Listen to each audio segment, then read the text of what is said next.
Si me lo hubieran preguntado a los 25 años, si me hubieran conocido a los 25 años y me hubiesen dicho, Jim Rohn, ¿cómo es posible que estés viviendo en Estados Unidos y sin embargo estés en una posición tan desfavorable? ¿Tan solo monedas en tu bolsillo luego de haber trabajado durante 6 años? ¿No tienes nada en el banco? ¿Estás atrasado con respecto a las grandilocuentes promesas que le hiciste a tu familia? Vives en Estados Unidos. Estuviste al menos 1 año en la universidad. ¿Acaso no se preguntarían con toda razón, ¿qué es lo que funciona mal? Si me hubieran hecho esa pregunta a los 25 años, jamás se me habría ocurrido culpar a mi filosofía. No se me habría ocurrido nunca. No tenía idea. Y si me hubieran dicho, Jim Rohn, ¿cómo es posible que estés en una posición desafortunada aquí a los 25 años, avergonzado? Habría tenido la tendencia a culpar al gobierno. Son esos demócratas los que... Me resultaba más fácil hacer eso que culpar a mi filosofía. Solía culpar a los impuestos. Solía decir, los impuestos son demasiado... ¿Qué? Altos. Adivinen cuál era la tasa impositiva más alta cuando comencé a pagar impuestos. El 91%, la tasa impositiva federal más alta. Ahora, ¿cuál es la tasa impositiva federal más alta? Aproximadamente del 33%. ¿Pero qué es lo que sigue diciendo la gente? Los impuestos son demasiado... Ese perro viejo ya no caza, decimos en Mississippi. ¿Cómo pueden usar esa excusa si la tasa impositiva pasó del 91% al 33%? Los impuestos no pueden ser el motivo de que uno se encuentre en una posición desafortunada. Pero yo solía culpar a las tasas de interés. Solía culpar a los precios. Solía decir, las cosas cuestan demasiado. Deben estar familiarizados con esta antigua lista. Solía culpar al clima, solía culpar al tránsito, solía culpar a la compañía, a las políticas de la compañía. Solía decir, si solamente pagan esto, ¿cómo esperan que uno provea a su familia y ahorre para el futuro y se vuelva independiente financieramente? Si solamente pagan esto. Eso es lo que yo creía que estaba mal en mi vida a los 25 años. Todas esas cosas que me rodeaban. Pero después descubrí que no era así. Lo que descubrí es lo siguiente. Todas las cosas a las que solía culpar las llamamos el viento. El viento, y es así. Todos necesitamos que un viento nos lleve a un lugar. Pero es aquí donde en última instancia queremos llegar.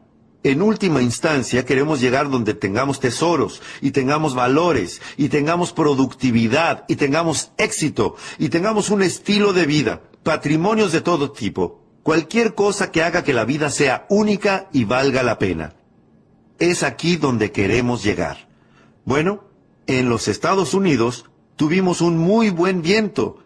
Probablemente el mejor viento que haya soplado en los 6,000 años y medio de historia documentada. Quiero decir, el viento no puede soplar mejor que como sopla aquí. Ustedes dirán, bueno, y entonces, ¿cómo es posible que este viento no me lleve a un buen lugar? Y es que uno no puede depender solamente del viento. Lo que marca una diferencia es el despliegue de las velas. Y uno tiene que tener en cuenta ese detalle. Todos recibimos el mismo viento. La diferencia está en cómo desplegamos nuestras velas. Lo que deseo compartir con ustedes el día de hoy es el despliegue de esta nueva vela. Es para eso que existe el sermón de los domingos por la mañana, para ayudarles a desplegar mejor sus velas. Es para eso que existen los libros, es para eso que existe el aprendizaje, es para eso que existe el colegio, para que este viento no los impulse contra las rocas, no los haga encallar en una playa. Es cierto que algunas personas tienen tan pocos pensamientos constructivos que ni siquiera han izado sus velas. Así que pueden imaginarse dónde acabarán. ¿Qué? Es lo que se denomina un desastre. Pero ya les digo, si van a dedicar poco tiempo a pensamientos constructivos, permitan que su mente trabaje sobre ideas e información, redefina su filosofía y despliegue mejor sus velas. Les aseguro que pueden volverse tan buenos en estas actividades que después de un tiempo no les importará lo más mínimo el viento que sople. Ya no les causará temor porque ahora tendrán información, ahora tendrán una filosofía redefinida que les otorgue una base sólida, que les dará algo sobre lo que izar las velas de modo que, independientemente del viento que sople, los lleve exactamente a donde quieren ir. a donde quieren llegar. Y eso es lo que marcó una diferencia en mi caso. El despliegue de las velas, el proceso mental, la capacidad para producir ideas e información y hacer que la vida sea única y valga la pena. Bueno, ¿qué es la filosofía? Llevo 18, 19 años enseñando a los jóvenes cómo ser ricos para cuando cumplan 40 años. De hecho, estoy preparando un nuevo libro, el cuarto. Posiblemente esté listo a comienzos del año próximo. Y creo que su título será, por supuesto que los chicos deben pagar impuestos. Va a ser un libro interesante. Les va a gustar, ¿cierto? En California los chicos pagan impuestos, así que el gran debate aquí es, ¿deberían? Es una buena pregunta. ¿Deberían? Si un chico de 8 años entra a un 7-Eleven y compra algo que cuesta $1, ¿qué le pide el propietario al chico? 7 centavos más. El chico dice, ¿para qué son los 7 centavos? El propietario responde, son los impuestos. Y el chico dice, pero solo tengo 8 años. El propietario contesta, felicitaciones, eres mi contribuyente más joven. Dame el dinero. Así que en California, los chicos pagan impuestos. La cuestión del debate es si deberían hacerlo. Y mi libro responde que, por supuesto que los chicos deben pagar impuestos. Si uno quiere conducir su bicicleta por la acera y no por el barro, tiene que pagar 7 centavos. De modo que todos tienen que pagar. Esa es la instancia definitiva. Todos tienen que pagar. Para mantener la tiranía allí, lejos, y no aquí, hay que pagar. Los portaaviones son caros. ¿Cuánto creen que cuestan? No podemos reciclar misiles usados. Son cosas caras, así que todos tienen que pagar, incluidos los chicos. De modo que el debate es si los chicos deben pagar impuestos, y mi libro responde que sí. Por supuesto, los chicos deben pagar impuestos. Y ahora estuve enseñándoles a los jóvenes cómo ser ricos para los 40 años. Si comienzan cuando son adolescentes, es fácil, ricos para los 40. Para los 35 si son extremadamente inteligentes. Y la mayoría de los jóvenes piensan que son extremadamente inteligentes, porque apuntan a los 35, o mucho antes si encuentran una oportunidad única. Yo ya era millonario para cuando cumplí los 31, así que no tienen que esperar a los 35 si encuentran una oportunidad única. Pero bueno, cuando hablo con los jóvenes sobre cómo ser rico y poderoso, sofisticado y saludable e influyente, una vez que están convencidos me dicen, bueno, señor Ron, estoy preparado. ¿Cómo puedo lograr eso? Lo que les digo es lo siguiente. El punto de partida es su filosofía. ¿Y qué es lo que me preguntan? ¿Qué es la filosofía? Es decir, ustedes ya lo saben, es una palabra muy importante, ¿cierto? Para algunos jóvenes. Así que permítanme que les dé mi definición de filosofía, la misma que les doy a mis amigos adolescentes. Imagino que si puedo simplificarla para que ellos puedan entenderla, más fácil será que yo pueda entenderla más fácilmente. Nuestra filosofía es lo siguiente. Número 1. Es el conjunto de todo lo que conocemos. Simplemente sumen todo lo que saben. Eso es lo que los ayuda a construir su filosofía. Y luego está el número 2.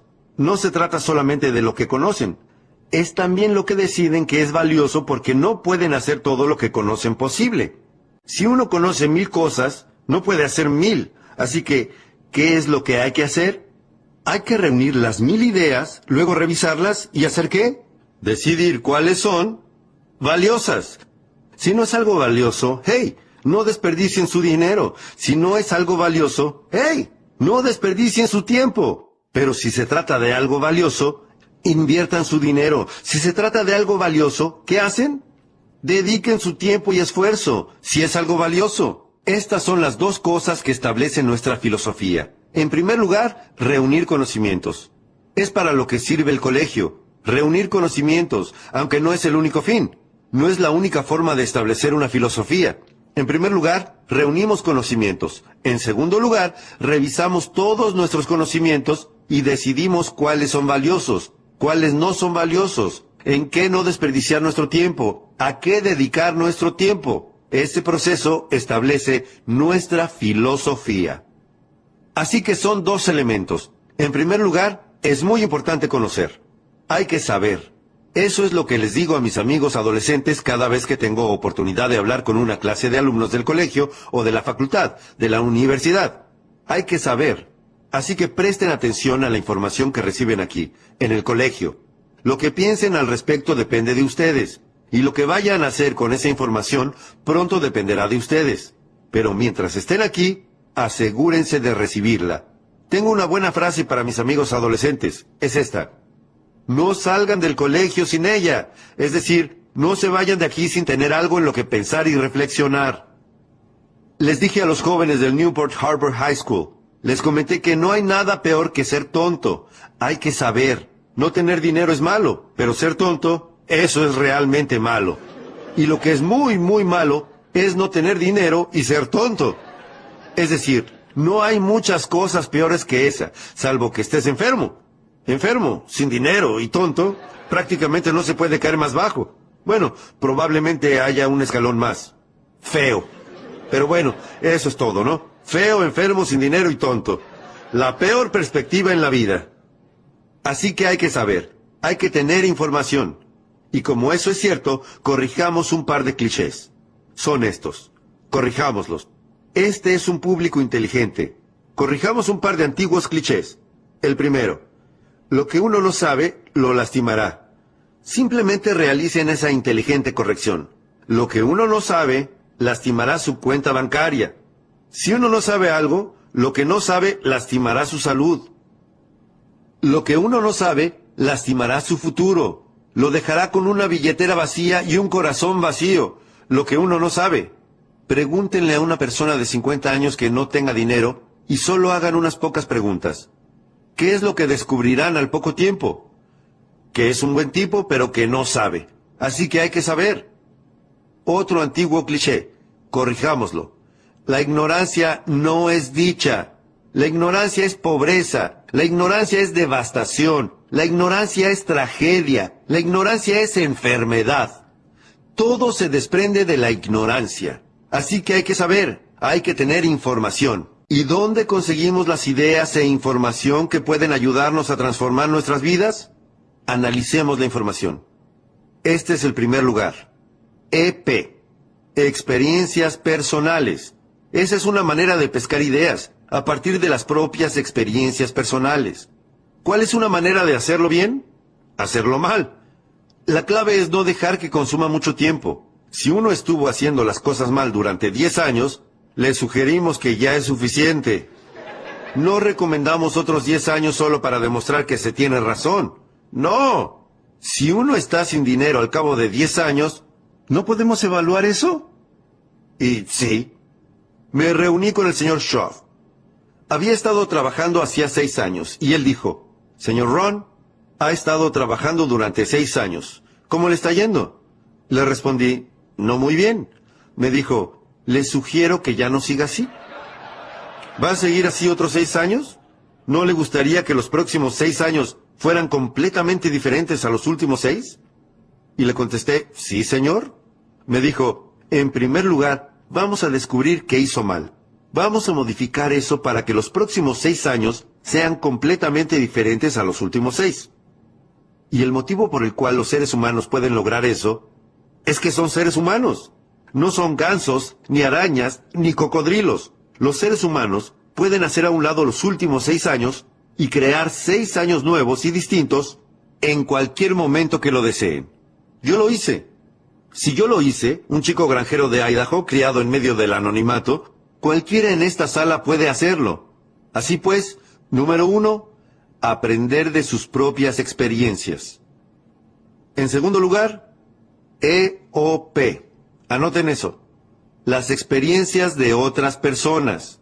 Es la razón por la que estoy aquí. Soy una de esas otras personas. Si yo llego y comparto mi experiencia con ustedes, no hay manera de saber de qué podría estar salvándolos. Tienen que escuchar a las otras personas. Los puede salvar de la bancarrota. Escuchar a alguien los puede salvar del divorcio. Escuchar a alguien los puede salvar de perder una amistad. ¿Sí? Escuchar a alguien los puede salvar de una tragedia. Los puede salvar de caer del cielo. Los puede salvar de un desastre cardiovascular. Los puede salvar a ustedes. Así que las demás personas pueden ser valiosas. Y las otras personas se dividen en 2 categorías. Son estas. Número 1, las que fracasaron. Hay que escuchar a los que fracasaron. Es una pena que los que fracasaron no den seminarios. Yo les digo que sería algo valioso. Llega un hombre que cometió errores en su vida durante 40 años y ustedes tienen que decir, John, ¿pasarías un día conmigo? Traeré mi diario, tomaré buenos apuntes. Cuéntame cómo un hombre apuesto como tú, que tiene una hermosa familia y todo tipo de razón para que las cosas le salgan bien, puede echar todo a perder. Cuéntame cómo lo arruinaste. Yo tomaré apuntes. Así que aquí hay una pista. Aprendan de lo negativo al igual que de lo positivo. Aprendan del fracaso al igual que del éxito. Ese es el motivo de que la Biblia sea tan buen libro. Soy un amateur, pero les digo que es un buen libro. Tiene una lista de historias de ambos lados del mostrador, historias humanas. Una lista de historias humanas que figuran en la Biblia se llama ejemplos. Hagan lo que hizo esa gente y vean cómo resultó. ¿Y sobre qué es la otra lista? Advertencias. Advertencias. No hagan lo mismo que estos bobos. Sería un desastre. ¡Qué buen libro! Con 2 grupos de historias sobre el lado positivo y el negativo. Así que aprendan del fracaso al igual que del éxito. En nuestro ciclo sobre liderazgo, enseñamos a descubrir lo que los pobres leen y lo que no leen. ¡Caramba! Esto es fácil de aprender. Descubrir cómo hablan. ¿Y qué? Cómo no hablan. Descubrir el lenguaje que usan y el que no usan. Descubrir a qué le echan la culpa y conseguir una lista diferente. Se los repito, aprender del fracaso, aprender de la tragedia. Ahora pasemos a la otra cara de la moneda. Aprender del éxito, de las personas que pusieron en marcha algo de valor, de lo que ustedes pueden aprender, independientemente de cuál sea el valor. Una madre que se relaciona mágicamente con sus hijos. ¿No querrían saber sobre eso? Por supuesto, dirían, Mary, ¿te reunirías conmigo mañana por la mañana para desayunar en un muy lindo café? No vas a creer el servicio que tienen. Yo pagaré la cuenta. Ella dirá, bueno, se reunirá con ustedes mañana por la mañana para desayunar. Dirán, Mary, tengo que saberlo. ¿Dónde aprendiste a relacionarte mágicamente con tus hijos? Ella responderá, bueno, para serte honesta, hasta hace 3 años mis hijos estaban fuera de control. Y entonces leí este libro. Asistí a esta clase y me dieron un programa de 3 pasos, y lo estuve usando los últimos 3 años, y así es como me relaciono mágicamente con mis hijos. ¿Sería un desayuno valioso? ¿Pagarían la cuenta? Por supuesto. Podría salvarlos de mucho sufrimiento y colocarlos en el camino hacia la riqueza, y el poder, y el éxito. Y de eso se trata recibir información de otras personas. Esta es una parte de cómo hacerlo. Número 1. Mirar. Observar lo que está pasando. Algunas personas lo están haciendo bien. Y algunas personas lo están arruinando. Solo miren lo que ocurre durante el día. Miren lo que pasa. Hay una buena frase para tener en mente por el resto de la década de 1990 y para prepararnos para el siglo XXI. Presten atención. No se permitan simplemente dejar pasar el día. En liderazgo, analizamos el hecho de que la mayoría de las personas simplemente intentan llegar al final del día. Lo que las personas sensatas hacen es esto. Aprenden del día. Aprenden algunas lecciones antes de que el día termine, solamente con mirar lo que ocurre. Número 2. Escuchar. Tienen que convertirse en buenos oyentes. Es un desafío escuchar bien. Les explico por qué. Tantas voces solicitan nuestra atención. ¿Cómo se hace para prestar atención a todas las voces hoy en día? Les digo que es un desafío. Voces en la radio, y voces en televisión, y voces religiosas, y voces de publicidades, y voces de avisos comerciales, voces familiares, voces de la comunidad, voces políticas, voces de todo tipo. ¿Cómo hacemos para atender todo eso y no perder tiempo con voces que no son importantes? Les digo que es un desafío. Pero tienen que hacer como cuando encienden la radio. Le quitan la estática, quitan lo banal, quitan lo que les resulta tonto, encuentran una voz valiosa. Se quedan allí un rato. Sigan sintonizando, encuentren una voz valiosa, quédense allí un rato. Esa es la clave. El domingo a la mañana les pedimos que vengan. ¿Y qué? Que se queden un rato, escuchen una voz valiosa. Les pedimos que vengan al seminario. ¿Y qué? Que se queden un rato. Por eso es que grabamos algunas de estas cosas en cassette, para que puedan quedarse un rato. Cuando tengan las manos ocupadas y la mente libre, transformen sus autos en un aula móvil y simplemente quédense escuchando un rato a alguien que tenga algo valioso para compartir. Esto es lo que tenemos que enseñarles a nuestros hijos en la década de 1990. Padres, esto, la habilidad de la escucha selectiva. No pierdas la mayor parte de tu tiempo en voces que no son importantes. Van a agregar muy poco valor a tu futuro. No pierdas tu tiempo en lo superficial y lo tonto. Mucho de eso pasa en California. Lo superficial y lo tonto. El otro día estaba en Kansas City. No habían escuchado estas afirmaciones ni todas estas cosas que pasan aquí en California. Quiero decir, California en parte es rara, ¿verdad? California. Le dije a la gente de Kansas City, algunas personas en California están frotando cristales para ser exitosos. No lo creerían. Algunos, ¿qué hacen? Duermen bajo pirámides. Quiero decir, California en parte es rara. Afirmaciones, grabaciones de pistas múltiples, subliminales, bombardeos a tu preconsciente, subconsciente, te desprograman, te reprograman, es decir, olas y gaviotas, es decir, cosas raras que no llegaron a Kansas City. Y bueno, ustedes saben, California, increíble. Dije, bueno, algunos californianos se están mudando a Sedona, en Arizona, donde se supone que todos estos campos de fuerza se unen. Y si frotas cristales y duermes bajo una pirámide en Sedona, bueno, cambias tu vida para mejor. Pero bueno, olvídense de eso. Cuando les hablo a los adolescentes en mis conferencias, universidades y colegios secundarios, se ponen muy contentos de saber que no tienen que mudarse a Sedona para ser ricos y poderosos, y experimentados y saludables e influyentes. Así que no hagamos bromas con esas cosas. No les tenemos que enseñar a nuestros adolescentes cómo canalizar energías, cómo encontrar un gurú de 2000 años. No tenemos que hacer eso, se los aseguro. Es demasiado fácil volverse rico. No hay que bromear con cosas tontas, ¿correcto? Parte de eso es, de todas formas, peligroso. Los chicos le tienen miedo, ¿no? Así que no hagamos bromas con esas cosas. Correrán un riesgo con Shirley si bromean demasiado con eso. Bueno, hagan lo que quieran, lo deciden ustedes. Querían mi punto de vista y lo tuvieron. Pero bueno, no tienen que caminar sobre fuego, no. No tienen que hacer algo espectacular. Hay algunos motivos simples, fáciles, básicos por los que las personas como yo, a los 25 años, y en la ruina, no indigente, sino en la ruina, con monedas en el bolsillo, nada en el banco, muy lejos de las promesas de mi bocota, no les va bien. Se preguntan qué salió mal. Es muy fácil entender qué salió mal y es muy fácil modificarlo. Bromear con todo ese sinsentido fantasmagórico que se escucha hoy en día. Así que dejemos eso de lado. Algunas cosas buenas, básicas, fundamentales y sólidas que los chicos puedan entender. ¿Sí? Los chicos no necesitan tener su parapsicólogo privado para que les digan cómo va a ser su futuro. Esto es demasiado fácil. Hacerse rico es demasiado fácil. Yo era rico para cuando cumplí los 31 años. Este es mi mayor consejo para mis amigos adolescentes. Fue fácil. ¿Qué puedo decirles? ¿Fue difícil? No. Fue fácil. Era millonario a los 31. Permítanme contarles cómo lo logré. Tengo 3 razones por las que era rico para cuando cumplí los 31 años. Permítanme que se las diga. Número 1. Vivía en Estados Unidos.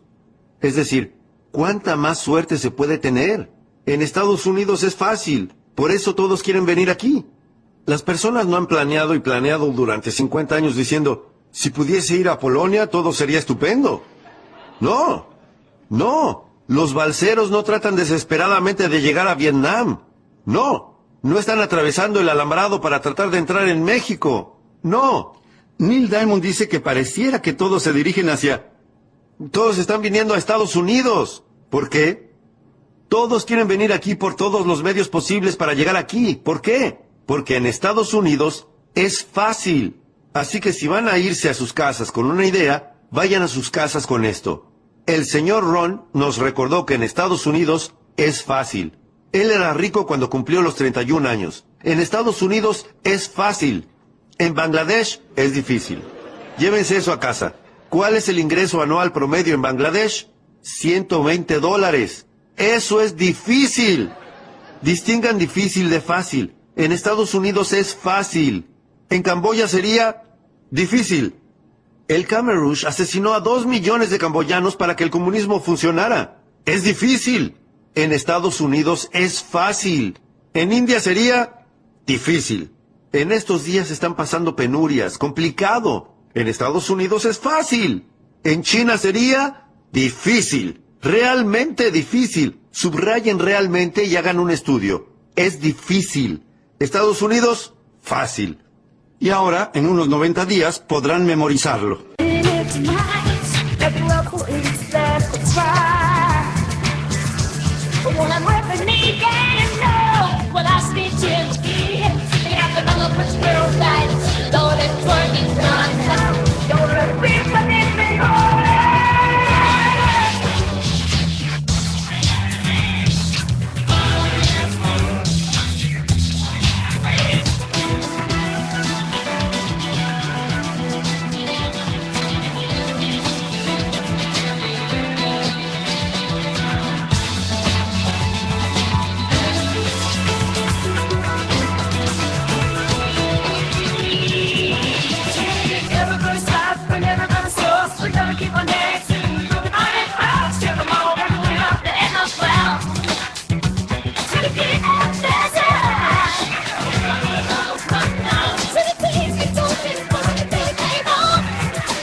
Les digo que eso es todo lo que necesitan. Yo era rico para cuando cumplí los 31 años. Yo vivía en Estados Unidos.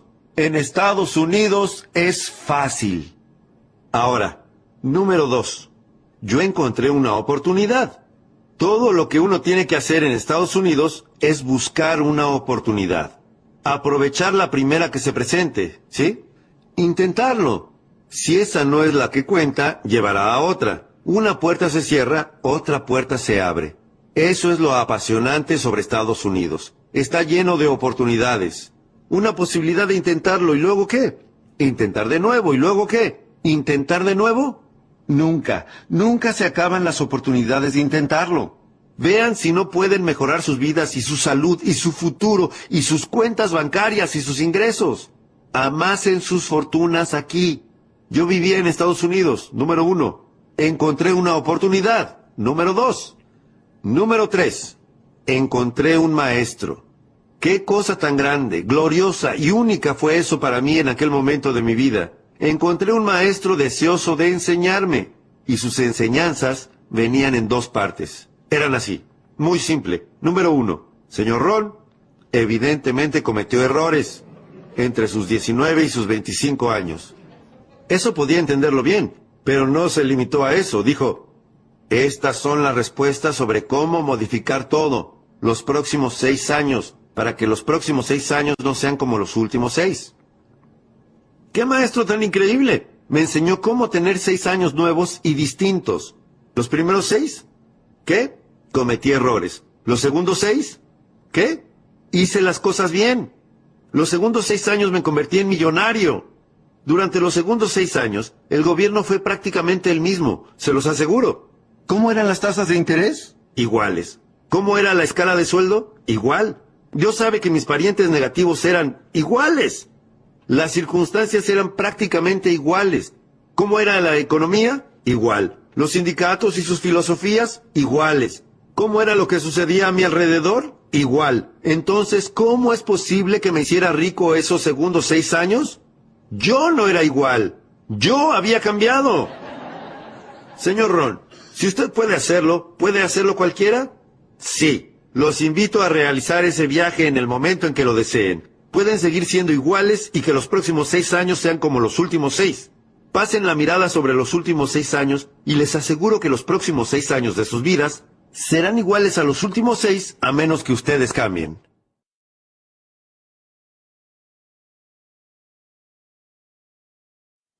O a menos que quieran contar con esta pequeña lista que llamamos la lista del no mucho. La mayoría de las personas cuenta con esta lista del no mucho. ¿Qué ocurriría si sus parientes negativos se convirtieran en positivos? ¿Cuánto afectaría eso a su futuro y su fortuna? ¿Cuánto? No mucho. No mucho. ¿Qué ocurriría si los precios bajaran un poco? ¿Cuánto afectaría eso a su futuro? Les aseguro que no mucho. Si la situación económica mejorara un poco, ¿qué implicaría? No mucho. Ahora que los demócratas están al mando, ¿Cuánto afectará eso a su futuro? No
mucho.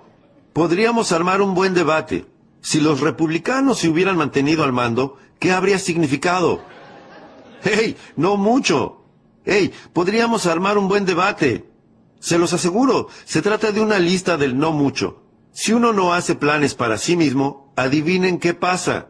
Probablemente puedan ajustarse a los planes de otra persona. Adivinen lo que otra persona puede tener planeado para ustedes. No mucho.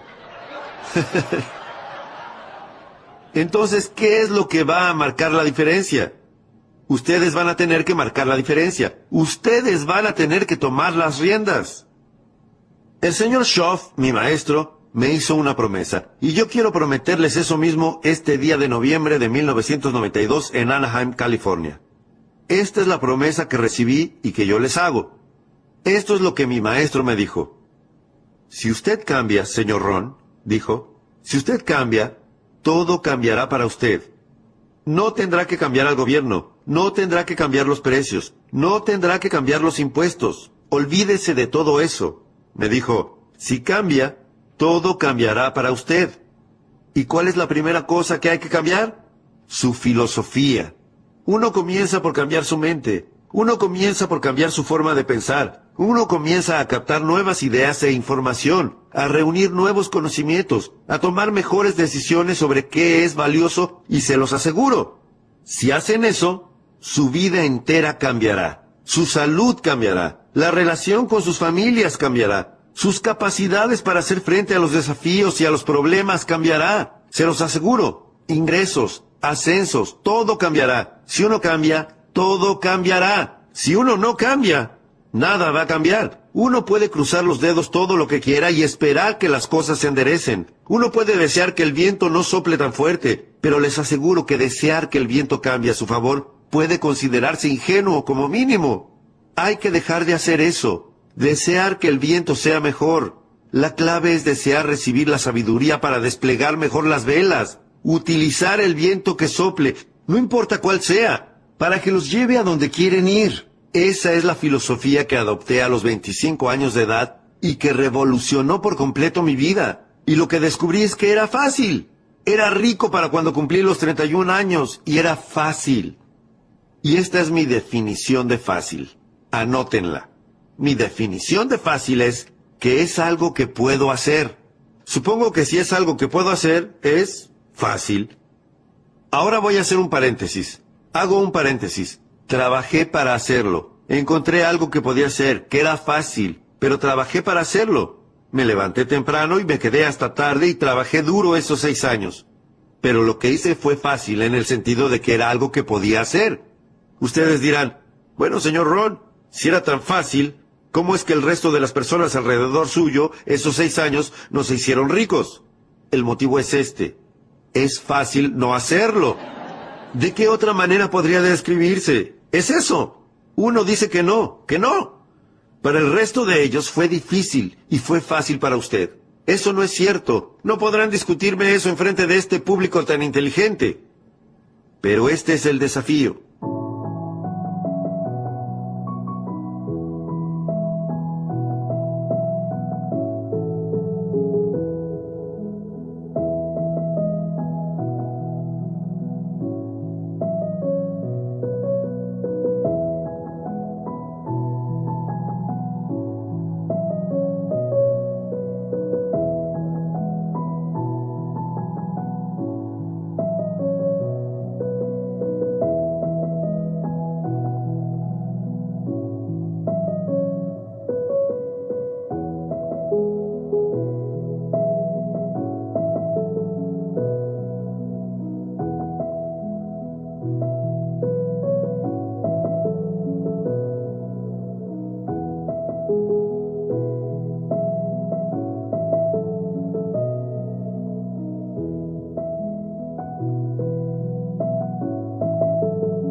Permítanme que se los diga en forma filosófica. Tengo la tendencia a ser un poco filósofo. Las cosas que son fáciles de hacer, también son fáciles de no hacer. Esa es la diferencia entre el éxito y el fracaso. Así que hoy, aquí, tienen una elección entre dos cosas fáciles. Fácil de hacer o fácil de no hacer.